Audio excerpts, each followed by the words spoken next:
Good morning, my name is Diego Jaramillo, and today I'm going to talk about scaffolding. First, we need to know what scaffolding is. Scaffolding is a group of strategies or techniques that help teachers to push students to be more independent in their knowledge.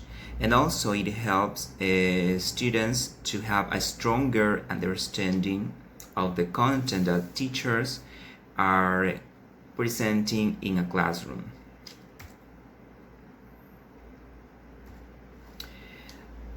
Now we are going to talk about the process that teachers have to follow in order to get positive results at the end of the application of scaffolding.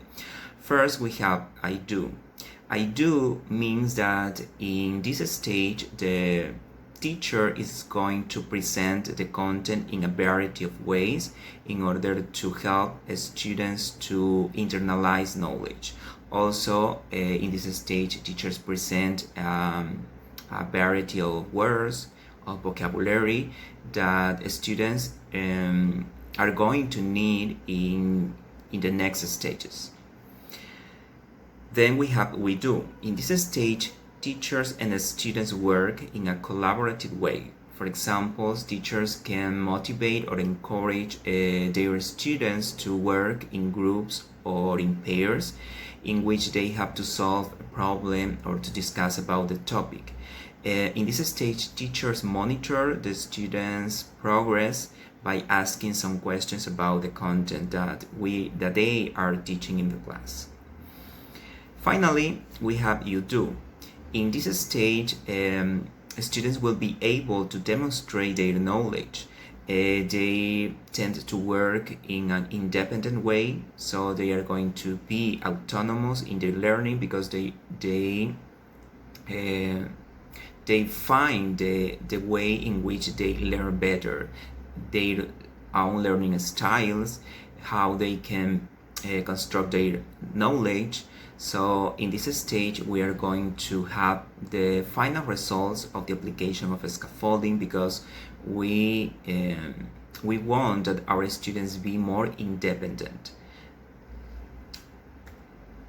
Now I'm going to talk about how to use scaffolding meaningfully.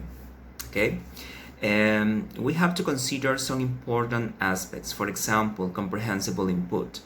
In this aspect, teachers have to present the vocabulary, the content in a comprehensible way. For example, if there are some students who are having some struggles to understand the content, so teachers have to find the appropriate ways in which they can help those students to internalize the content, the new content. Then we have relevant content. That is very important that teachers consider their students' wants related to the topics that they want to learn. For example, if we are teaching teenagers, it's very important to consider relevant topics for this group of students. For example, we can teach something about social networks, environmental issues, or even some issues related to their communities.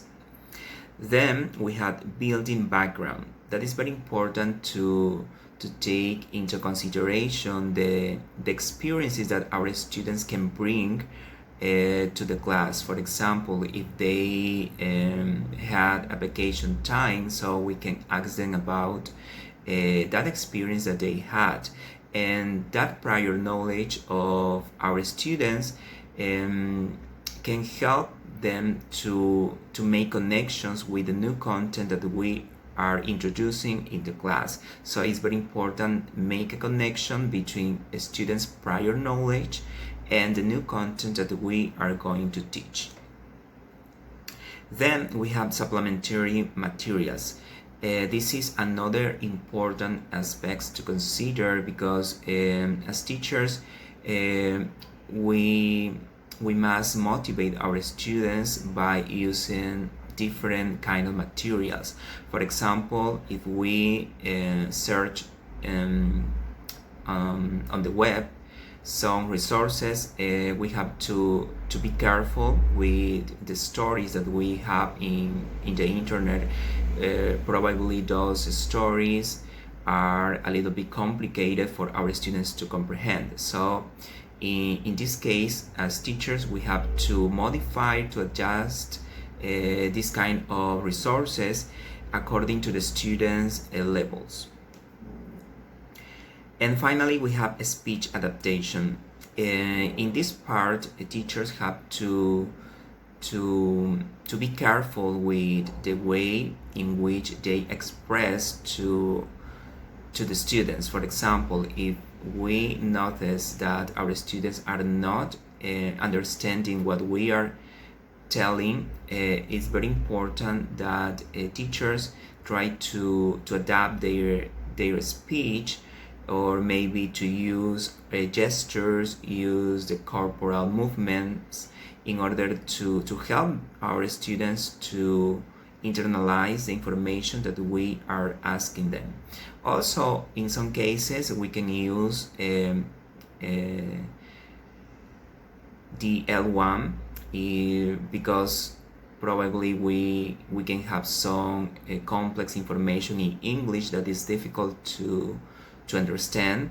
So in those cases, we can use the native language of our students as a resource. Finally, I'm going to talk about some important cases to apply scaffolding. The first is the case of a Chinese teenager in an Ecuadorian classroom. For example, when we have in our classroom foreign students who speak a different language, so it is very important to apply scaffolding in our lesson plannings in order to help this group of students to be involved in the process of teaching and learning. We can speak them in using a slow voice, and also we can help them by giving some pictures maybe, or using a different kind of language, and not only orally, but also we can use pictures, use our expressions or gestures in order to help them to understand what we are asking. Another case is, for example, a few students in a class with problems of understanding. In this case, it is very important that teachers try to give the appropriate support to those students. Maybe we can use a different resource or different materials or a different strategy in order to help these students to face the problem that he or she is having to understand the content. We have to make it easier for these students by using a variety of strategies, by using a basic vocabulary even, and that is the main role of teachers, to help these students to go toward the next stage, that is being more independent. But first we need to give them appropriate feedback, appropriate resources, appropriate speech in order to have a more independent students at the end of the application of scaffolding. And finally, students with lack of motivation or concentration. In this case, so it is very significant that teachers apply different motivational strategies. For example, we can explain the importance of learning a foreign language. Also, we can give them or motivate them by giving them a reward for their participation in the class.